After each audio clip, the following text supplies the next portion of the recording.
7 horrific Bigfoot Yeti encounters, true horror stories of America. Welcome back to Horror Vault channel.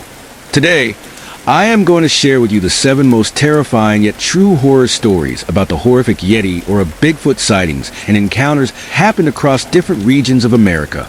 If you like these stories and want to watch our new upcoming videos, then do subscribe to Horror Vault.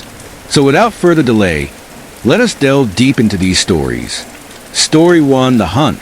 They say the wilderness of Wyoming holds secrets. It's a land of jagged peaks, sprawling valleys, and silence so deep it can swallow a manhole. My name is Caleb Hargrove, and I've spent my life in the outdoors, hunting, fishing, and tracking game across the rugged terrain. But nothing in my years of experience prepared me for what happened that October morning in 1988. I was on leave from the Army, visiting an old family friend who owned a ranch south of Jackson Hole. The plan was simple. Take my rifle, head into the hills, and bag a mule deer before winter set in. The area was perfect for hunting. Rolling hills covered in aspen and pine, with a small stream cutting through the valley below. I had hunted there many times before and knew every rock and tree like the back of my hand. That morning, I parked my Jeep just below the crest of a hill to keep it out of sight. The air was crisp, the kind that bites at your skin but makes you feel alive.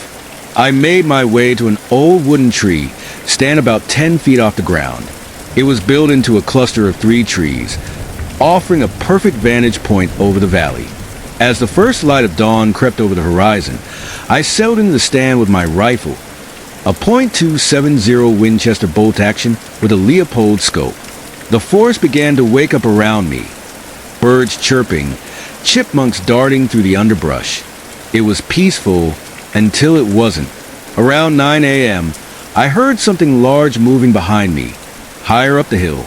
The sound was deliberate, slow, heavy footsteps crunching through fallen leaves. My heart quickened as I turned slowly, raising my rifle. Whatever it was coming downhill toward me. I waited, breath held, but whatever was stayed just out of sight in the next draw over. The footsteps faded as it moved further downhill toward the stream. Frustrated but hopeful it might be a deer, I stayed put, scanning the valley below. That's when I saw it. At first, it looked like a dark shape near the opposite tree line, just beyond some shrubs and a fallen log about 400 yards away. My first thought was bear, its size and color fit. But as I focused my scope on it, my stomach dropped. It wasn't a bear. The creature was squatting by the fallen log. Its massive back turned to me. Its hair was reddish-brown and matted, covering shoulders so broad they seemed to block out the sun. As I adjusted my scope for clarity, I realized what I was looking at. 2 enormous legs folded beneath it and arms longer than any humans digging into the ground. It looked like a gorilla, but bigger, much bigger. My mind raced to make sense of what I was seeing. A new species? An escaped animal? My hands trembled as I watched it stand up on 2 legs. And that's when I truly understood its size. It had to be at least 8 feet tall, maybe more. Its chest was barrel-shaped, its arms thick with muscle that rippled beneath its fur as it moved. Its face. God help me.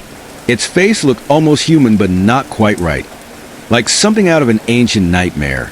Then it turned toward me.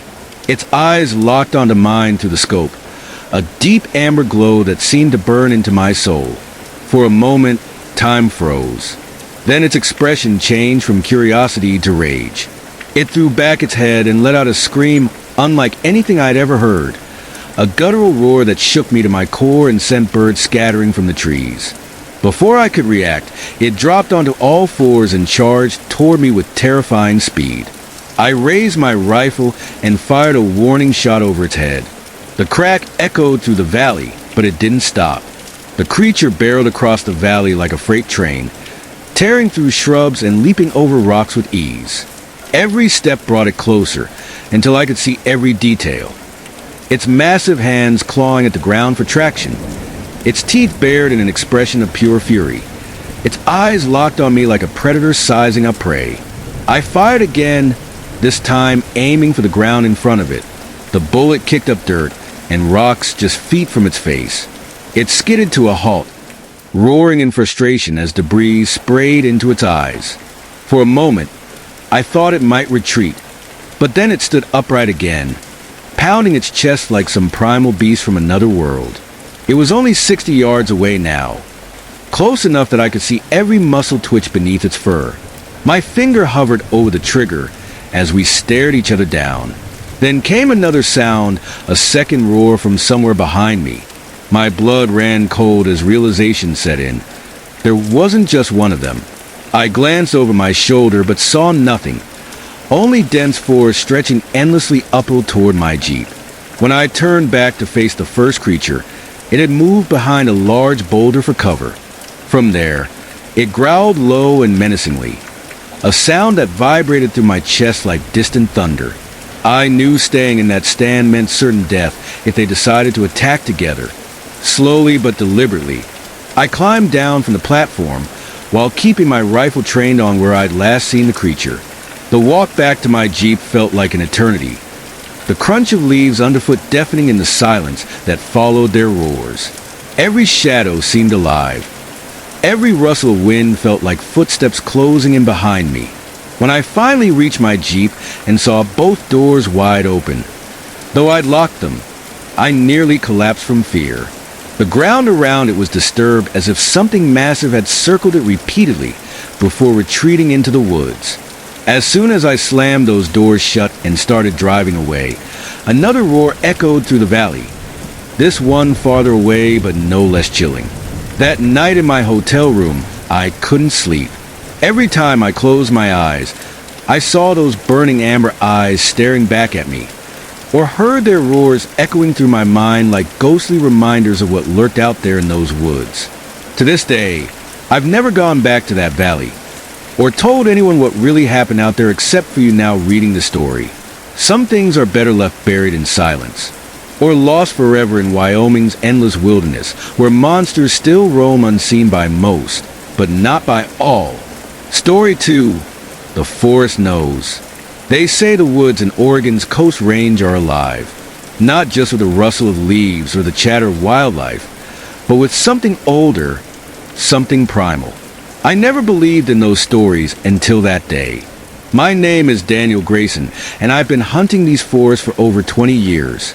I know every trail, every ridge, every whisper of wind through the trees. But nothing could have prepared me for what I encountered that autumn morning. It was late September 2001. The air was crisp, the kind of chill that bites at your skin but makes you feel alive. I'd parked my truck at the gate of a private timberland road and set off on foot before dawn. My bow was slung over my shoulder, my boots crunching softly against the gravel. The forest smelled of damp earth and cedar, a scent that always felt like home. The first few hours were uneventful. I walked the logging roads, scanning for elk tracks, listening for their bugles in the distance. The forest was quiet that morning, too quiet in hindsight. No birdsong, no rustling in the underbrush, just an eerie stillness that seemed to press against my ears. That's when I saw it, the first sign that something wasn't right. I was following a narrow spur road when I noticed them. Alder saplings twisted and snapped 8 feet off the ground. Their green leaves were still fresh, as if they'd been broken recently. But it wasn't just that they were snapped, they were twisted, as if some enormous force had grabbed them and wrenched them apart. My first thought was machinery. Maybe a logging crew had come through, but there were no tire tracks, no signs of equipment. And who would twist trees like that? It didn't make sense. I moved closer to inspect them, running my fingers over the splintered wood. There were no tool marks, no signs of chains or cables, just raw, brutal force. A chill ran down my spine. About 20 yards further down the road, I found a clearing beneath a massive cedar tree. At its center was what looked like a bedding area. Ferns and fir boughs arranged in a circle, flattened as if something large had been lying there recently. I crouched down to examine it more closely. The arrangement was deliberate, too deliberate for an animal like a bear. Rocks had been placed around the edges of the bed in a rough circle, and some of the boughs looked like they'd been hauled from elsewhere. I told myself it was probably just another hunter, a strange one maybe, but human nonetheless. But then I heard it. A sharp crack echoed through the woods behind me, followed by the unmistakable sound of something heavy moving through the underbrush. I froze. Whatever it wasn't trying to be quiet. Branches snapped under its weight. Leaves rustled as it moved closer. I gripped my bough tightly and turned toward the sound, my heart pounding in my chest. "Hello," I called out, trying to keep my voice steady. No response. The rustling stopped abruptly, as if whatever it was had frozen too. The silence was deafening. And then came the scream, a piercing wail that seemed to come from everywhere at once. It wasn't human. It wasn't animal. It was something else entirely. A sound so raw and primal it made my blood run cold. I didn't wait to find out what made it. I turned and started walking back toward my truck, keeping my pace steady but quick. That's when I realized I wasn't alone. As I made my way down the road, I could hear it following me. Heavy footsteps crunching through the underbrush just out of sight. Every time I stopped to listen, it stopped too. When I moved again, so did it. I tried to convince myself it was just a deer or maybe a curious bear. But deep down, I knew better. Whatever this was, it walked on two legs. When I reached a bend in the road where visibility opened up slightly, I turned quickly and scanned the trees behind me. And that's when I saw it. A massive figure stood partially hidden among the shadows about 50 yards away. It was covered in dark brown hair and stood at least 7 feet tall, maybe more. Its shoulders were broad, its arms long enough to reach its knees even while standing upright. It didn't move. It just stood there watching me with eyes that glinted faintly in the dim light filtering through the canopy. I wanted to believe it was a trick of the light, a shadow cast by some oddly shaped tree. But then it shifted slightly, stepping forward into clearer view. My breath caught in my throat as our eyes met. I don't know how long we stared at each other. Seconds? Minutes? Time seemed to stretch endlessly in that moment. Then it let out another scream, a guttural roar that shook me to my core and charged. I didn't think. I just ran. Branches whipped against my face as I sprinted down the road toward my truck. Behind me, I could hear its footsteps, heavy thuds that grew louder with each passing second. My lungs burned. My legs felt like lead, but adrenaline kept me moving faster than I ever thought possible. When I finally reached my truck and scrambled inside, slamming the door behind me, everything went silent again, eerily so. For a moment, all I could hear was my own ragged breathing and the pounding of my heart against my ribs. Then came one final scream, closer this time, and something slammed into the side of my truck with enough force to rock it on its wheels. I don't remember starting the engine or driving away. I must have been running on pure instinct. But somehow I made it back to town without crashing or looking back even once. When I finally pulled into my driveway and stumbled inside, my wife took one look at me and asked what happened. All I could do was shake my head. I didn't have words for what I'd seen, or what had seen me. To this day, I don't hunt those woods anymore, not alone, not with friends, not ever again. Whatever lives out there is not something meant for us to understand or disturb. Some things are better left in shadow, where they belong. Story 3. The Night in Ape Canyon. My name is Henry Carter. I've spent my life chasing stories, the kind that make your skin crawl and your pulse race. As a journalist for the Northwest Chronicle, I've covered everything from ghost towns to UFO sightings. But nothing prepared me for what happened in the summer of 1924, deep in the shadow of Mount St. Helens, in a place called Ape Canyon. The story began with a group of miners, 5 rugged men who had been working a claim high up in the canyon for several years. They were seasoned outdoorsmen, used to the isolation and hardships of mountain life. But when they stumbled into town one July morning, their faces pale and their hands trembling, it was clear something had shaken them to their core. They claimed they had been attacked. Not by bears or cougars or any other predator known to these woods, but by something far stranger, something they called mountain devils. Hairy, man-like creatures that walked upright and screamed like banshees. When I heard the story, I knew I had to see it for myself. So I packed my notebook, my camera, and a revolver, just in case, and set off for Ape Canyon with a guide named Tom Beck, the son of one of the miners. By the time we reached the abandoned cabin where the attack had taken place, dusk was settling over the canyon. The air was thick with the scent of pine and damp earth, and shadows stretched long across the rocky ground. The cabin was perched on a narrow ledge halfway up the canyon wall. Its walls were made of thick logs, its roof patched with tin sheets. But even from a distance, it was clear that it had seen better days. The door hung askew on its hinges, and deep gouges marred the wooden walls. Tom lit a lantern as we stepped inside. The interior was sparse. A couple of cots, a wood stove, and a table littered with rusted tools. But what caught my attention were the rocks scattered across the floor. Some were small enough to fit in your hand. Others were as big as your head. They threw these, Tom said quietly, all night long. I picked one up and turned it over my hands. It was heavy, its surface rough and jagged. I tried to imagine something or someone hurling it with enough force to break through a roof. What do you think they were? I asked.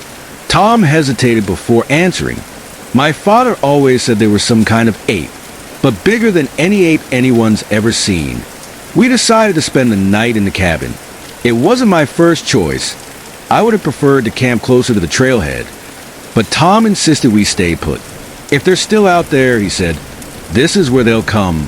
We built a fire in the stove and sat at the table, eating cold beans from a can while the lantern cast flickering shadows on the walls. Outside, the forest was eerily quiet. No bird song, no rustling leaves. Just an oppressive silence that seemed to press against my ears. It was around midnight when we heard it, the first scream. It started low and guttural, like a growl deep in an animal's throat. Then it rose higher and higher until it became a piercing wail that seemed to echo off every rock and tree in the canyon. I froze, my fork halfway to my mouth. Tom's face went pale. That's them, he whispered. The screams continued for what felt like hours, but was probably only minutes. They came from all directions, first one side of the cabin, then another, as if whatever was out there was circling us. Then came the rocks. The first one hit the roof with a deafening clang. The second smashed through one of the windows, sending shards of glass raining onto the floor. Tom grabbed his rifle and pointed it toward the door. Stay back, he shouted into the darkness. But whoever, or whatever, was out there didn't seem to care. More rocks slammed against the walls, each impact shaking the cabin like an earthquake. I crawled under one of the cots and pulled out my revolver, my hands trembling so badly I could barely grip it. Then came another sound, a heavy thud against the door, followed by what sounded like scratching or clawing at the wood. They're trying to get in, Tom said through gritted teeth. For hours we sat there in terror as rocks pounded against the cabin and unearthly screams filled the night air. Every time something hit the door or walls, I flinched so hard I thought my heart might stop. Then I saw it, the face at the window. It was only there for a moment before disappearing into the shadows again, but that moment was enough to sear it into my memory forever. It wasn't human, that much was clear, but it wasn't entirely animal either. Its skin was dark and leathery. Its eyes glowed faintly in the lantern light. Its mouth twisted into what could only be described as a snarl. And its size. God help me. Its size was impossible. The window frame stood nearly 7 feet off the ground, but this thing's head filled nearly half of it. I screamed before I could stop myself. And just like that, it was gone again. Somehow we survived until dawn. As soon as daylight began creeping through what remained of our windows, Tom opened the door cautiously and stepped outside with his rifle raised. The forest looked peaceful, almost serene, in contrast to what we had endured just hours earlier. But signs of destruction were everywhere. Rocks littered around us, broken branches hanging from nearby trees, deep gouges carved into bark where something massive had passed through during its retreat. We didn't speak much on our way back down to civilization. I think both of us were too shaken by what we'd experienced, but when we reached town later that day and told our story, well, let's just say not everyone believed us. But I know what I saw, and so does Tom Beck, and no amount of skepticism will ever erase those memories from my mind. The screams, the rocks, and that face at the window. Some things are better left unexplored, and Ape Canyon is one of them. Story 4. The Shadows of Flathead Forest. My name is Jack Calloway, and I've spent my life on the ranch my father built from nothing, nestled near the Flathead National Forest in Montana. It was a place where the wind sang through the pines and the mountains stood as silent sentinels. Life here was hard but honest, until the autumn when everything changed. It began one crisp morning in late October. The frost clung stubbornly to the ground as I sat on the porch with my pipe, savoring the quiet before the day's work. My eldest son, Luke, came sprinting up from the sheep pasture, his face pale as death. "Dad, Jinx is gone," he shouted, his voice trembling. Jinx was our loyal pit bull, a scrappy old dog who'd never strayed far from the house in 10 years. Luke adored that dog like a brother. "Calm down, boy," I said, rising from my chair. "He's probably just wandered off." But Luke shook his head violently. "No, Dad. Something's wrong. The sheep are acting strange too." I grabbed my coat and rifle and followed him to the pasture. The sheep were huddled together, their eyes wide and rolling with panic. A quick count revealed one was missing, a big ewe named Daisy. My stomach tightened. We scoured the area for tracks or signs of predators, but found nothing. No blood, no paw prints, no broken fences. It was as if Jinx and Daisy had vanished into thin air. By lunchtime, my younger son, Ben, had joined us in the search. We combed every inch of our 500-acre ranch on horseback, splitting up to cover more ground. When we reconvened at dusk, Ben's face was grim. "I found Jinx," he said quietly. Luke's eyes lit up with hope until Ben added, "He's dead." Ben led us to a towering pine tree near the eastern edge of the property. My breath caught in my throat when I saw Jinx's lifeless body wedged 20 feet up in the branches. His neck had been snapped cleanly. No bite marks, no blood. "What kind of animal does this?" Luke whispered, his voice cracking. I didn't have an answer. A week passed uneventfully, until that morning when Ben came running to me again. "Dad," he said breathlessly, "we're missing another sheep. This time we found tracks. Massive barefoot prints pressed deep into the snow near the eastern pasture. Each one was at least 16 inches long and 7 inches wide." What kind of man walks barefoot in this cold?" Ben asked. "That ain't a man," I muttered. We followed the tracks into the forest until they disappeared among the trees. The snow thinned there, making it impossible to track further. But as we stood there in silence, I felt it, that prickling sensation on the back of my neck, like we were being watched, determined to protect what was left of our livestock and our sanity. I decided we needed answers. Luke, Ben, and I armed ourselves and ventured deeper into the woods where we'd found those tracks. The forest was unnaturally quiet. Even the birds seemed to hold their breath. After an hour of searching, we stumbled upon something that made my blood run cold. Saplings twisted and splintered as if by some enormous hand. A trail of destruction led us to a clearing where a massive pine tree stood like a sentinel. Blood streaked its white bark. High in its branches lay Daisy, or what was left of her. Her neck had been snapped like Jinx's, but this time there were bite marks. Human-like but impossibly large. Then we heard it. A low growl that vibrated through my chest like thunder. The horses reared and whinnied in terror as something massive moved through the underbrush ahead of us. It stepped into view, a creature unlike anything I'd ever seen. 7 feet tall if it was an inch, covered in thick black hair with arms that hung nearly to its knees. Its face was eerily human yet wholly alien, deep-set eyes glinting with intelligence and malice. For a moment, none of us moved. Then it let out a scream, a high-pitched wail that seemed to split the air itself, and charged. "Run!" I shouted as I raised my rifle and fired. The shot hit its shoulder but barely slowed it down.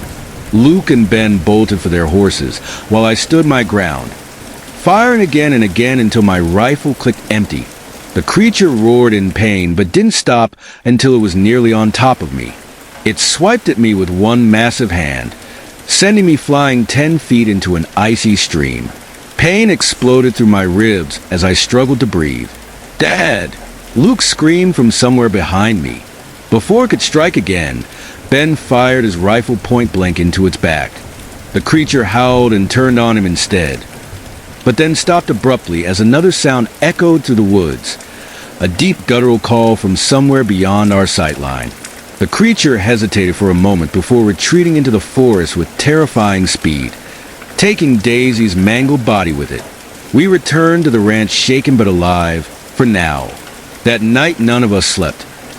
Every creak of wood or howl of wind set our nerves on edge.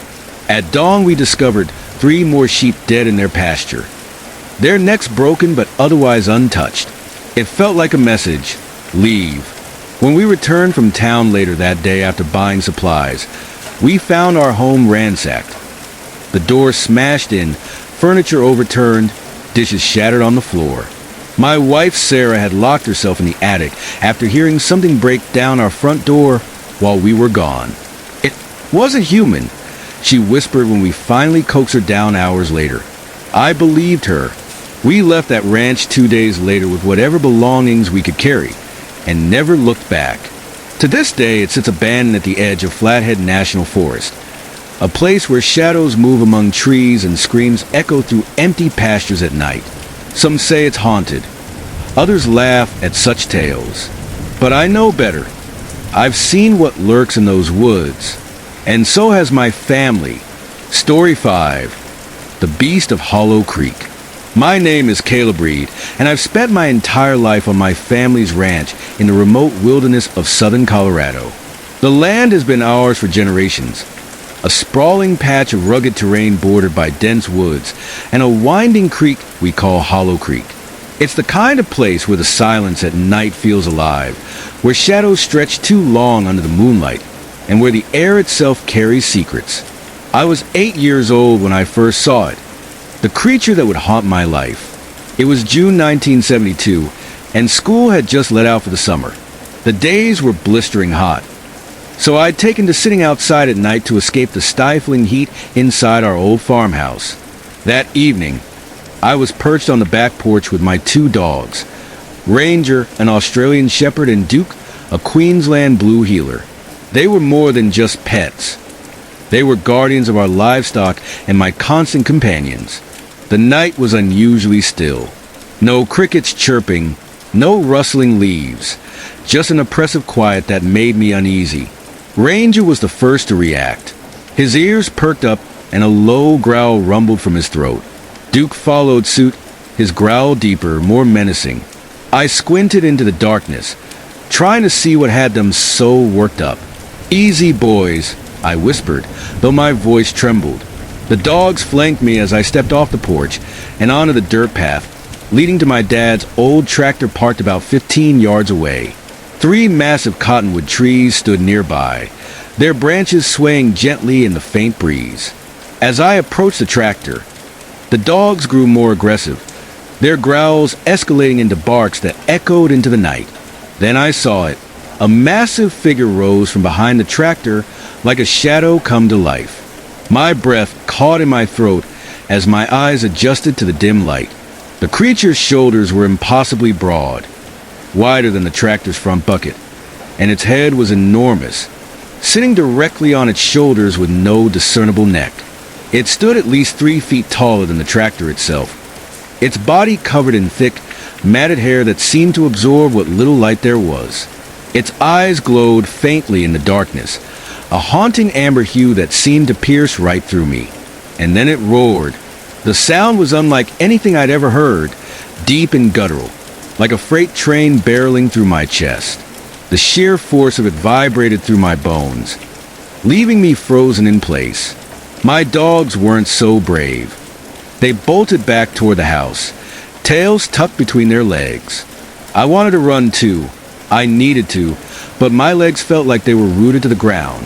The creature took a step forward, its massive foot crunching against the gravel path. That broke whatever spell had paralyzed me. I turned and ran as fast as I could, crashing through the screen door into our kitchen. I tripped and fell flat on my face, screaming incoherently as one leg got caught in the doorframe. For a split second, I thought it had grabbed me, that it would drag me back outside into the darkness. My mother rushed in, her face pale with alarm. "Caleb, what's wrong?" she shouted as she freed my leg from the door. I couldn't stop crying long enough to explain what I'd seen. When I finally managed to choke out the words about the giant creature with glowing eyes, she dismissed it as a nightmare or an overactive imagination. But it wasn't my imagination. That night marked the start of something I couldn't escape. A presence that lingered on our land like an unwelcome guest. Over time, I learned its patterns. Trees pushed over near our barns as if by some immense force. Rocks hurled against our sheds in the dead of night. Heavy footsteps crunching through brush near Hollow Creek when no one should have been there. Every morning at 4 a.m. sharp, I'd head out to do chores, feeding cattle and sheep before sunrise. Ranger and Duke always accompanied me, their ears constantly swiveling toward unseen threats in the thick brush along the creek bed. Sometimes we'd hear it, the heavy thud of something large moving through the undergrowth or branches snapping under immense weight. One morning stands out vividly in my memory. It was late July, a humid morning with fog clinging low to the ground. As I approached our barn with a bucket of grain for the sheep, a loud crack echoed from just beyond the tree line near Hollow Creek. Ranger growled low in his throat, while Duke barked furiously at whatever lurked in the misty shadows. I froze mid-step as something slammed against the back wall of our wooden barn, a deafening thud that reverberated through the structure like thunderclaps. My instinct screamed at me to run back to safety, but my father had always taught me never to show fear around wild animals. So I stayed. I finished pouring grain into the troughs while keeping one eye on the barn door and another on Ranger and Duke. They remained tense but didn't retreat, a small comfort amidst my growing dread. When I finally turned toward home, something crashed loudly behind me. A tree pushed over as if by an invisible hand. My heart pounded as I walked briskly back to the house without looking back. Over time, these encounters became almost routine, though no less terrifying. My parents still refused to believe me despite mounting evidence. Deep gouges clawed into barn walls, enormous footprints pressed into soft earth near Hollow Creek. Livestock spooked for no apparent reason. By age 10, I'd started carrying a .22 rifle during chores. Not that it made me feel any safer. Something inside me warned against using it unless absolutely necessary, as if provoking whatever lurked out there would only make things worse. The creature or creatures seemed intelligent in their own way.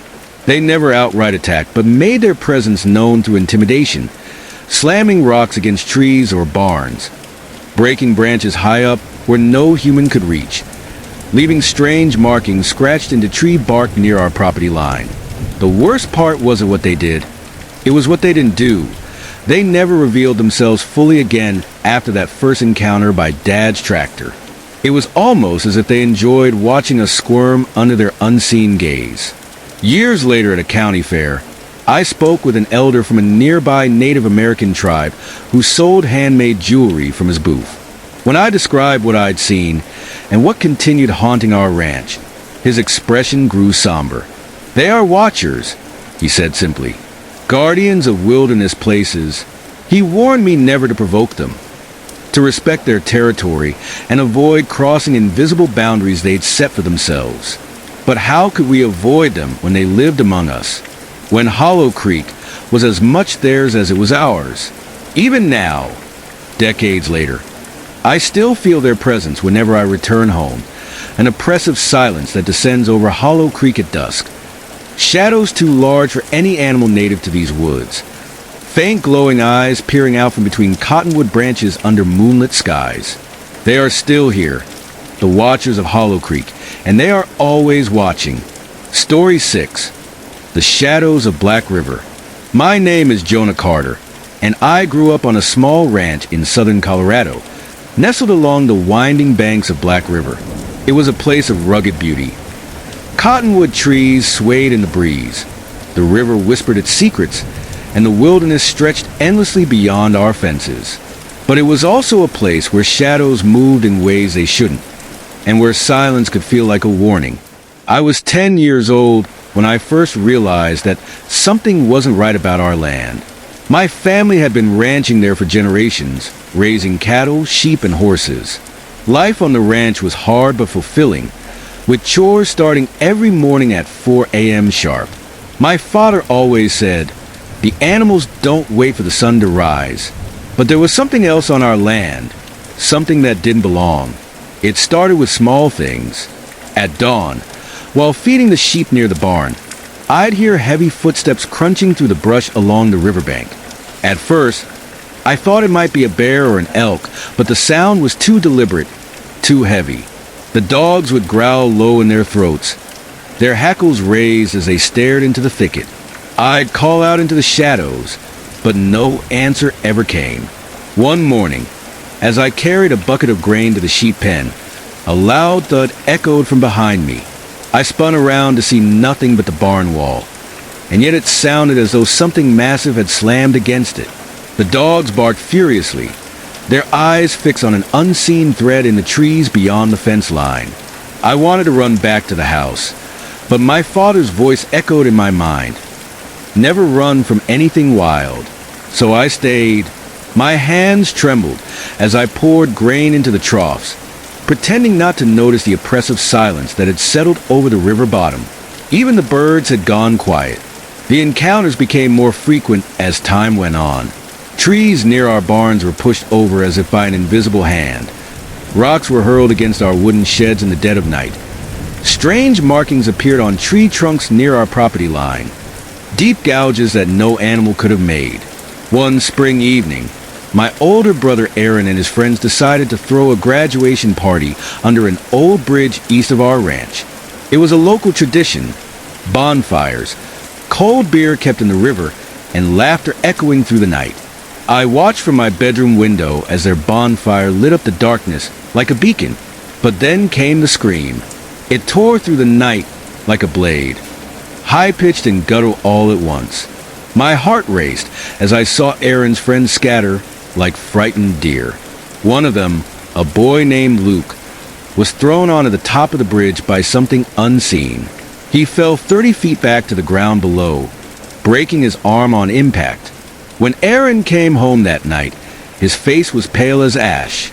"It wasn't a bear," he whispered to me when no one else could hear. Whatever it wasn't natural. The sheriff came by the next morning and dismissed it as a bear attack. But I knew better. By the time I turned 13, I had learned to live with them, the creatures that lurked along Black River. The native elders at county fairs called them watchers, guardians of wilderness places who tolerated humans only so long as we respected their territory. But respect only goes so far when you're young and reckless. One summer afternoon, while training a stubborn Appaloosa gelding near the riverbank, I noticed how deathly quiet everything had become. Even my horse sensed it. His ears pinned back and his nostrils flared as he refused to cross the shallow water. Then came the sound. Brush crashing underfoot as something massive moved parallel to us through the thicket. My heart pounded as I kicked my horse into a gallop. Whatever was followed us, its heavy footsteps keeping pace just 30 yards away. I didn't dare look back until we reached open pasture on the other side of the river. When I finally turned around, there was nothing there. The years passed, and life on Black River Ranch continued much as it always had, though never without its share of unease. By 16, I had grown used to their presence. Broken branches high up in cottonwood trees, eerie gibberish echoing through moonlit nights. fleeting glimpses of shadowy figures just beyond my line of sight. But one encounter stands out above all others, a night that still haunts me to this day. It was late autumn when my nephew Caleb came to visit for a weekend. He was only 4 years old, a curious little boy who loved throwing rocks in the Black River and chasing fireflies at dusk. That evening, as we played by the water's edge under a sky painted gold by sunset, an unnatural stillness settled over us like a shroud. The air grew heavy with tension, a silence so complete that even Caleb noticed it. "Uncle Jonah," he asked softly, "why did everything get so quiet?" Before I could answer him, crack, a deafening snap echoed from across the river, a sound like wood splintering under immense pressure. My blood ran cold as I scooped Caleb into my arms and sprinted back toward the house without looking back. When we reached safety inside our kitchen walls, Aaron grabbed his binoculars and scanned where we'd been moments before. Through trembling hands, he described what he saw: a massive cottonwood branch torn clean off its tree, a branch no human could have broken. Now at 25 years old, I still live on Black River Ranch, a place both beautiful and terrifying in equal measure. The Watchers are still here. They always have been. I've learned to coexist with them, to respect their boundaries while standing firm within my own. They've never harmed me directly, but they've come close enough to remind me who truly rules this land. And so every morning at dawn, as sunlight filters through cottonwood leaves, I carry out my chores with cautious vigilance, always listening for heavy footsteps in distant brush or watching for shadows moving where none should be. Because here on Black River Ranch, the wilderness watches back. Story 7. The Creature in the Shadows. My name is Daniel Cross, and I've spent most of my life teaching earth sciences in a small college town. But this story isn't about my career or my family. It's about something that still haunts me to this day. A creature I encountered during a summer of isolation in the remote woods of Pennsylvania. Whether you believe me or not, it doesn't matter. The truth is carved into my memory like scars on bark. It began in August 1975. After a rocky separation from my wife, Emily, I retreated to a cabin I had built years ago on an 11-acre plot deep in the forest. The cabin was my sanctuary from the noise of life, an escape where I could clear my mind and avoid the prying eyes of society. But solitude has its price, and sometimes, when you're alone long enough, you start to see things that shouldn't be there. That first encounter happened on an oppressively hot evening. I had spent the day digging a pond by hand, a mindless task to distract myself from my crumbling marriage. Exhausted, I sat on the porch with a cold beer in hand, letting the silence of the woods envelop me. Then I heard it, a faint rustling to my right. At first, I thought it was just a deer or perhaps a raccoon scavenging near the cabin. But when I turned my head, what I saw froze me in place. Crouched at the edge of the clearing was a massive figure covered in dark, matted hair. Its eyes glinted faintly in the fading light, and for a moment, we locked gazes. Then, with an agility that defied its size, it leapt into the underbrush and vanished. I sat there for what felt like hours, clutching my beer can so tightly it crumpled in my hand. My rational mind tried to dismiss it as a trick of the light or an overactive imagination fueled by isolation. But deep down, I knew better. This was no hallucination. Over the next few weeks, signs of the creature's presence became impossible to ignore. Apples left on the porch railing would disappear overnight, though no tracks were ever left behind. Once, while walking through the woods at dusk, I spotted it again, standing motionless among the trees like a shadow given form. It was taller than any man I'd ever seen, easily 7 feet if not more. Its broad shoulders and muscular frame were almost human, but carried an otherworldly air that sent shivers down my spine. Despite my fear, curiosity began to take hold. I started leaving food out intentionally, apples, bread, even scraps of meat, to see if it would return. And return it did. One evening as I sat on the porch eating an apple myself, it appeared again, this time closer than before. It stood just beyond the porch railing, watching me with those deep-set eyes that seemed both intelligent and primal. Slowly, cautiously, it reached out with one massive hand and took an apple from where I had placed it on the railing. Then it retreated into the woods without making a sound. I named him Garrick, after an old childhood story about a forest guardian who protected lost travelers. But Garrick was no benevolent spirit. There was something unsettling about him, something that made me question whether our growing interactions were wise. As weeks turned into months, Garrick's visits became more frequent and more bold. He would linger near the cabin at night, his hulking silhouette visible through the windows as he watched me from just beyond the tree line. Once or twice, he even ventured onto the porch itself, but never crossed into the cabin. I tried to study him as best I could without scaring him away. His movements were deliberate yet fluid, his hands dexterous enough to peel bananas after watching me do so first. He seemed to understand basic gestures and commands, stay, go, though communication beyond that remained elusive. But there were darker moments too, moments that reminded me Garrick was not human and could never be fully trusted. One night, while we sat together outside, he squatting in his usual position while I pretended not to tremble, a young deer wandered into view near the edge of the clearing. In an instant, Garrick sprang to his feet with terrifying speed and brought the animal down with one powerful blow. I'll never forget the sound, the sickening crack of bone against earth as he slammed the deer into submission. He didn't eat it then and there. Instead, he dragged its lifeless body into the woods without so much as a glance back at me. As November approached and hunting season began in earnest, my fear for Garrick's safety grew unbearable. The forests around my cabin were crawling with hunters eager to shoot anything that moved, and Garrick would be an irresistible target if spotted. I knew what I had to do: relocate him to somewhere safer, somewhere far from human interference. It wasn't easy convincing him to enter my car that evening. He resisted at first, but eventually climbed into the back of my station wagon after much coaxing with apples. As we drove north toward Pennsylvania's Allegheny National Forest, a vast expanse of wilderness, I kept one hand on him to calm his whimpers whenever we passed through towns or under bright streetlights. When we finally arrived at a secluded spot deep within the forest, I opened the tailgate and urged him to leave. For a moment, he just stood there staring at me with those inscrutable eyes that seemed almost betrayed. I drove away quickly before I could change my mind or let guilt consume me entirely. It's been years since that night, but Garrick's memory still lingers like a shadow over my life. Sometimes when I'm alone in bed late at night, I wonder if he's still out there, hidden among the trees of Allegheny Forest, or if some hunter eventually found him and ended his story with a single bullet.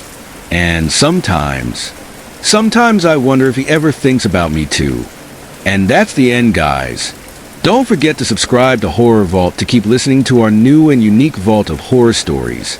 I will see you in the next video.